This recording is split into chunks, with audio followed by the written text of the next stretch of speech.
Olá, queridos alunos, tudo bem? Professor Rodrigo Telles com vocês, esse é o canal do BPC Loas e eu agradeço vocês que estão acompanhando esse vídeo, que estão nos acompanhando, que estão vendo esse conteúdo. Eu agradeço você que nos encontrou aí, talvez na sua pesquisa, no nosso vídeo, talvez no Google, talvez no próprio YouTube, estava procurando alguma informação específica. Obrigado, sejam bem-vindos, é um prazer recebê-los. Sempre tem conteúdo aqui, toda semana a gente está trazendo um vídeo novo. Como vocês sabem, eu sou um apaixonado pelo BPC Loas, sou aficionado aí pela Lei Orgânica da Assistência Social e pela proteção socioassistencial, principalmente de pessoas idosas e pessoas com deficiência, que é o benefício da minha área de concentração.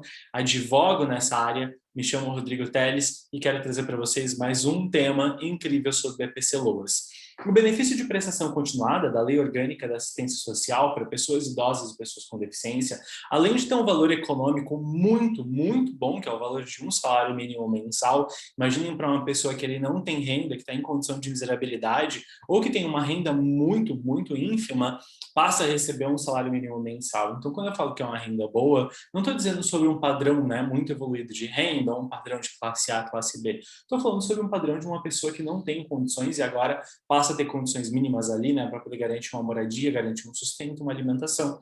Sendo que essa pessoa ainda pode ter apoio da rede socioassistencial, só não pode, naturalmente, como vocês viram aí há 2 semanas, num outro vídeo, ter proteção naturalmente para concessão de outro benefício da Seguridade Social, exceto assistência médica e pensão especial de natureza indenizatória, que são benefícios bem específicos. Diante dessa condição, hoje nós vamos falar sobre o BPC Loas para moradores de rua. E esse BPC Loas para moradores de rua, que são pessoas, na verdade, que estão em condição de rua, como nós falamos, deve ser observado sob a ótica dessas pessoas. É muito importante que a gente tenha mais do que só um exercício de empatia, mas um exercício de localização sobre a visão do outro, localização sobre a experiência do outro. A minha experiência, por exemplo, de uma pessoa que tem, por exemplo, domicílio e residência, então domicílio profissional e residência, é diferente da experiência de uma pessoa que não tem, por exemplo, residência, que está em condição de rua. E nós precisamos observar o seguinte: respondendo aí de forma direta às perguntas e trazendo os temas. É possível que uma pessoa em condição de rua receba benefício de prestação continuada? E a resposta é sim, é possível. Então, diante dessa condição, eu digo para vocês, faça sim o requerimento de uma pessoa que está em condição de rua. Não se esqueça, no entanto, que essa pessoa deve cumprir os requisitos básicos de inscrição no CPF, no CAD único, e naturalmente deve ter um documento de identificação. A primeira coisa que eu quero lembrar para vocês é a legislação, que é o decreto, que a gente chama de Regulamento do Benefício de Prestação Continuada, Decreto 6.214 de 2007, vai falar para nós no artigo 3º, parágrafo 6º.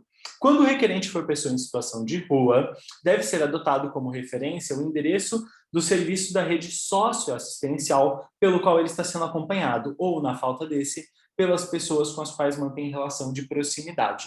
A primeira coisa importante é o que eu já superei com vocês. Para requerer o BPC Loas, preciso do meu documento de identidade, preciso do meu CPF e preciso naturalmente de uma inscrição no CAD único. Essas pessoas, então, você vai ter que acompanhar elas para poder atualizar uma documentação, retirar uma documentação nova, né? É possível aí entrar em contato com cartórios a nível nacional para retirar uma certidão de nascimento, fazer um RG, enfim, tem um processo preparatório. Às vezes as pessoas não têm documentos ou têm documentos que estão ali, né, muito antigos. Ajude essas pessoas com isso. Passo 1.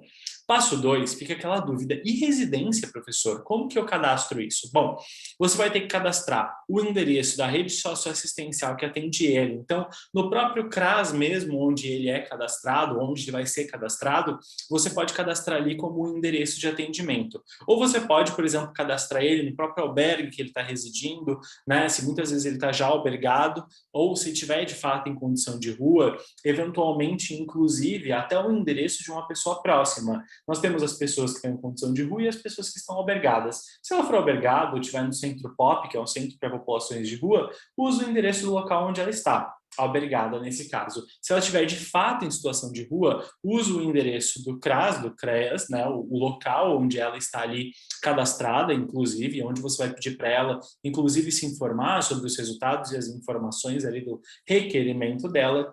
E, para além disso, é possível usar o endereço do grupo familiar, das pessoas próximas, muitas vezes, às vezes que não compõem grupo familiar, né, porque não estão ali debaixo do mesmo teto, A gente vai ver um pouco mais sobre família em condição de rua daqui a pouco, mas das pessoas mais próximas, onde você possa cadastrar um endereço, onde essas pessoas possam receber informações. Eu gostaria de lembrar para vocês que muitas pessoas em situação de rua têm na mesma cidade ou em cidades próximas, talvez algumas até em cidades distantes, família, com quem eles às vezes têm contato, se estiver próxima, se estiver numa mesma cidade, com quem eles podem passar, conversar. Mas essas pessoas, por diversas razões, não saem da situação de rua, mesmo que a família queira acolher. Diante dessa condição, eu gostaria de lembrar para vocês ainda que nós temos que tratar como relação de proximidade para esses familiares o que diz o próprio parágrafo 8º, né, nesse sentido do artigo 3º do decreto, que diz: entende-se por relação de proximidade, para fins do disposto no parágrafo 6º, lido agora há pouco,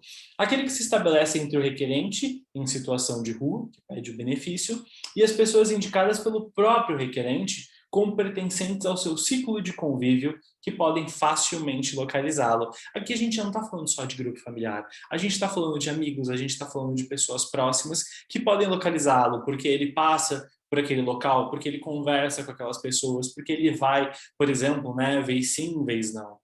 Então pode ser uma pessoa que sirva como um ponto de contato focal, que não necessariamente é um grupo familiar.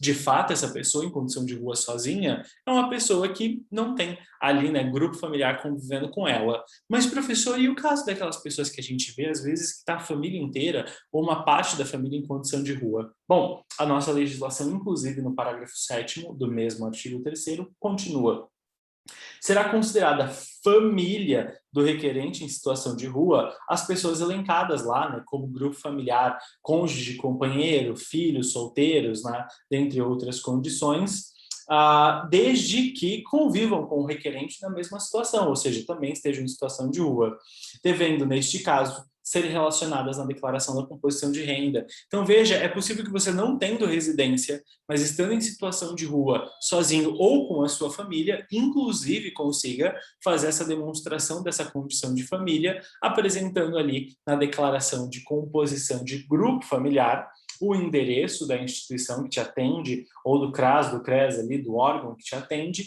e naturalmente indicando que vive em condição de rua você e mais uma pessoa, mais duas pessoas. Então, por exemplo, um casal que está em condição de rua, eles não têm uma residência, o endereço ali é do CRAS, mas eles estão juntos como casal em condição de rua e tem que ser preenchido os dados de declaração de grupo familiar.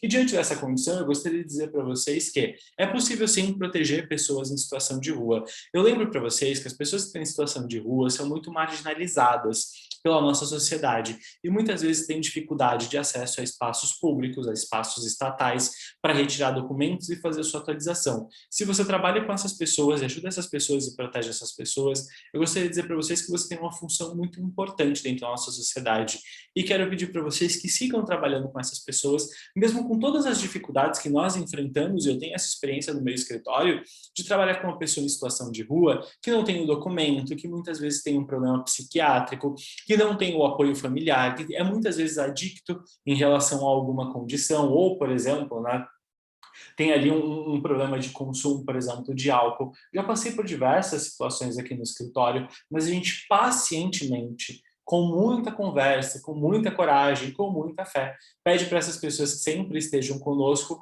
para que nós possamos apoiar elas. E, inclusive, se for o caso, e você é advogado, for a única pessoa que essa pessoa pode contar, declare o endereço, inclusive, né, dessa pessoa no CRAS, inclusive apresente o seu contato, o seu e-mail, o seu cadastro para receber os andamentos do processo. Daí fica a dica de fazer sempre o requerimento dessa pessoa pelo SAG, inclusive, para que você possa receber os acompanhamentos e os andamentos do processo e, inclusive, falar com essa pessoa. Se esforcem, peço para vocês, para ajudar essas pessoas, porque elas precisam e muitas vezes se vão ao INSS, as portas estão, inclusive, fechadas para elas ou não recebem, quando as portas estão abertas, um atendimento de qualidade, principalmente durante o período pandêmico da Covid, nos anos de 2019, 2020, perdão, 2021, que vários postos do INSS estavam inclusive fechados. Pessoas em situação de rua que sequer têm um RG como que vai acessar a internet para poder fazer um requerimento? Uma pessoa que, por exemplo, não toma banho, uma pessoa que, por exemplo, não tem ali apoio básico, como que ela vai entrar no espaço público para poder fazer um requerimento ali no espaço de internet pública, sendo que muitos desses espaços estão fechados em conta, por exemplo, da pandemia de coronavírus? Vejam, há impedimento para essas pessoas de acesso ao sistema, e somos nós pessoas que podem ajudar elas, e naturalmente isso desenvolve a nossa sociedade, a nossa advocacia e beneficia essas pessoas. Diante dessa condição, nós temos inclusive aqui com vocês nos comentários um link para um texto falando sobre isso. Toda semana tem vídeo aqui no nosso canal e eu peço para vocês se coloquem aí em posição de proteção dos direitos dessas pessoas e juntos nós construímos uma sociedade muito mais justa, coerente e solidária. Um grande abraço, queridos. Tchau, tchau.